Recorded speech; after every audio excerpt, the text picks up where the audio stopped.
Welcome to Jayanti's kitchen and vlogs. ನಾನು ಇವತ್ತಿನ ವಿಡಿಯೋದಲ್ಲಿ ಸಿಹಿ ಕುಂಬಳಕಾಯಿಂದ ಹಲ್ವಾ ಮಾಡ್ತಾಯಿದ್ದೀನಿ. ಕುಂಬಳಕಾಯಿನ ಸಿಪ್ಪೆ ತೆಗೆದು ಈ ರೀತಿ ತುರ್ಕೊಬೇಕು. ಇದಂತೂ ತುಂಬಾ ರುಚಿಯಾಗಿರುತ್ತೆ.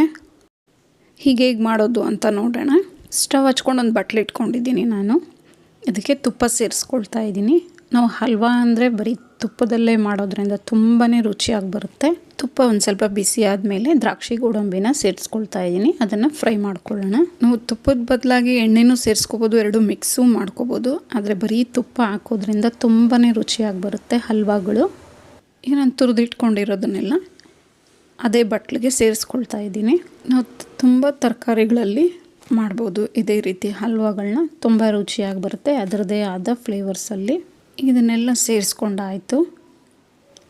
ಇದಕ್ಕೆ ಇನ್ನೂ 1-2-3 ಟೇಬಲ್ ಸ್ಪೂನ್ ತುಪ್ಪ ಸೇರಿಸ್ಕೊಂಡು ಚೆನ್ನಾಗಿ ಫ್ರೈ ಮಾಡ್ಕೊಬೇಕು. ಮಧ್ಯೆ ಮಧ್ಯೆ ತುಪ್ಪ ಸೇರಿಸ್ಕೊಂಡು ತಿರುವಿ ಇದನ್ನು ಫ್ರೈ ಮಾಡ್ಕೊಳ್ತಾ ಇರಬೇಕು. ಇದನ್ನು ಮೀಡಿಯಮ್ ಫ್ಲೇಮಲ್ಲಿ ಇಟ್ಕೊಂಡು ಇದನ್ನು ಕ್ಲೋಸ್ ಮಾಡಿಡಬೇಕು. ಹಬೆಯಲ್ಲಿ ಬೇಯುತ್ತೆ ಬೇಗ ಅಂತ. ಈಗ ಇದು ಒಂದು ಅರ್ಧ ಭಾಗದಷ್ಟು ಬೆಂದಿದೆ. ಈಗ ನಾವು ಸಕ್ಕರೆ ಸೇರಿಸ್ಕೊಳ್ಳೋಣ. ನಾನು ಒಂದು ಕಪ್ಪಷ್ಟು ಸಕ್ಕರೆ ಸೇರಿಸ್ಕೊಳ್ತಾ ಇದ್ದೀನಿ. ಅವ್ರವ್ರಿಗೆ ರುಚಿಗೆ ತಕ್ಕಷ್ಟು ಹಾಕ್ಕೋಬೋದು. ಅದಕ್ಕೆ ಎಷ್ಟು ಬೇಕೋ ಅಷ್ಟು ಸೇರಿಸ್ಕೊಳ್ತಾ ಇದ್ದೀನಿ. ಸಕ್ಕರೆ ಎಲ್ಲ ಸೇರಿಸ್ಕೊಂಡಾದ್ಮೇಲೆ ಚೆನ್ನಾಗಿ ಫ್ರೈ ಮಾಡ್ಕೋಬೇಕು. ಆ ನೀರಿನ ಅಂಶ ಎಲ್ಲ ಡ್ರೈ ಆಗಬೇಕು, ಅಲ್ಲಿವರೆಗೂ ಫ್ರೈ ಮಾಡ್ಕೊಬೇಕು.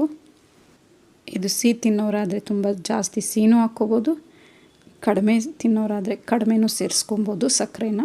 ನಾನು ಇದಕ್ಕೊಂದು 10 ಸ್ಪೂನಷ್ಟೇ ತುಪ್ಪ ಸೇರಿಸ್ಕೊಂಡಿದ್ದೀನಿ. ಇದೆಲ್ಲ ಚೆನ್ನಾಗಿ ಫ್ರೈ ಆಗಿದೆ. ಈಗ ನಾವು ಫ್ರೈ ಮಾಡಿ ಇಟ್ಕೊಂಡಿದ್ದಂಥ ದ್ರಾಕ್ಷಿ ಗೋಡಂಬಿನ ಸೇರಿಸ್ಕೊಳ್ಳೋಣ ಇದಕ್ಕೆ. ಇದನ್ನು ಹಾಗೇನೂ ತಿನ್ಬೋದು, ಇಲ್ಲ ಚಪಾತಿ ಜೊತೆಗಾದರೂ ತಿನ್ಬೋದು. ಹೇಗೆ ತಿಂದರೂ ತುಂಬಾ ರುಚಿಯಾಗಿರುತ್ತೆ. ನಿಮಗೆ ಈ ರೆಸಿಪಿ ಇಷ್ಟ ಆದರೆ ನನ್ನ ಚಾನಲನ್ನು ಲೈಕ್ ಮಾಡಿ, ಶೇರ್ ಮಾಡಿ, ಕಮೆಂಟ್ಸ್ ಮಾಡಿ. ಮರೀದೆ ಸಬ್ಸ್ಕ್ರೈಬ್ ಮಾಡ್ಕೊಳ್ಳಿ. Thank you for watching.